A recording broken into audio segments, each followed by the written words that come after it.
Welcome guys back to another video, and today hypixel skyblock has released the Weaponsmith Workshop project, and with it comes new weapons, armor, and most of all, new upgraded arrows.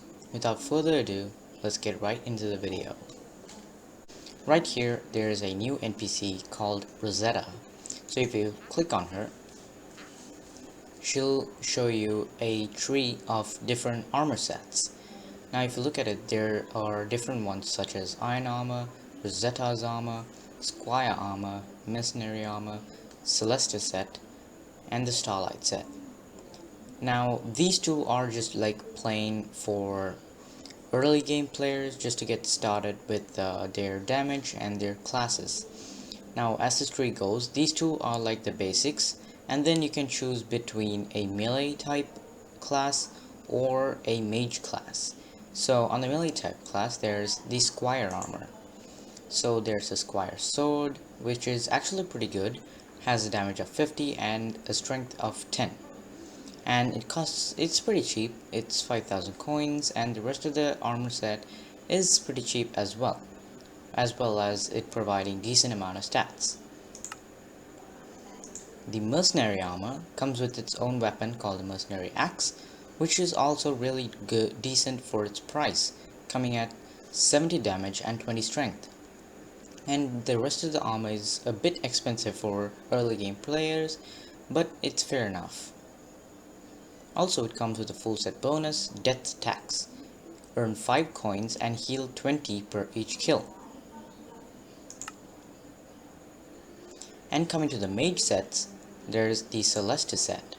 It has the Celeste Wand, which basically summons up a lightning strike and costs a bit too much mana, but it does decent damage. It's like for early game mages, for people who just want to start out dungeons, and the armor is also pretty good, coming with a really low price and has a fair amount of intelligence. Then we come to the Starlight set. This one is very good as for early game mages. Like, I would recommend not getting the Celeste set and going straight up for the Starlight set, because it gives a fair amount of intelligence and HP and stuff like that. And the Starlight Wand is not bad at all, but it has a 2-second cooldown. Moving on to the actual Weaponsmith Workshop.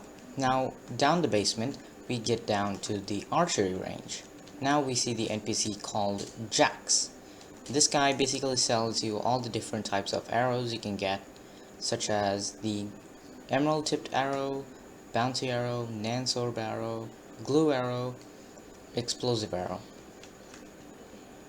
And this is the place where you can do your target practice. It comes in 3 levels, and with each level you finish, you can actually get access to these arrows.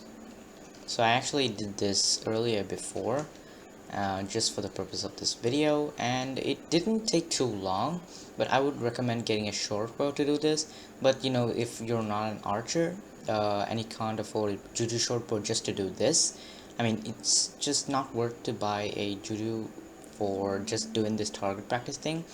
Luckily, the weaponsmith right next to this hut sells the Artisanal Short Bow. Its damage doesn't really matter, but it's actually a short bow. I actually have one right here, and it can actually shoot just like the Juju short bow, like with the same speed and stuff like that. So wait, let me get some arrows, clear quiver, and it actually shoots just like the Juju short bow. Coming up to Jax, there is one more thing I need to talk about. After buying all of these arrows, they actually require some collection levels or combat levels. I actually have the higher amount of combat level enough to use every single one of them, but some of them require collections, such as the nan-sword arrow, which requires Cactus Collection 7, and then the Armor Shred arrow, which requires Sand Collection 7. This one is actually really good because it ignores the defense of your enemy, which is just perfect for damaging mini bosses in dungeons. Also, after buying these arrows, usually they don't work when you try to shoot them. It's because you don't have the arrow swapper item. But basically what this does is it switches your arrows to different types. As you can see on the chat section right now, it says you set your selected arrow type to flint arrow or none. Right now, just to show you an example, I just bought two types of arrows. One is a flint arrow and then the icy arrow. So what you do with the arrow swapper is you just right click and it will select the type of arrow you want. Now if I select icy arrow, which has a certain fair amount of damage and it slows down enemies, and then I can switch to the regular flint arrow. Now as you can see how it changes with the damage difference. As you can see, it does 59,000 damage with flint arrows. But then when I switch it to icy arrow, it does 63,000 damage, which is significantly higher than the flint arrow, as the icy arrow has more damage. Now that sums it up for today's video. If you learned something new, please like and subscribe, and bye.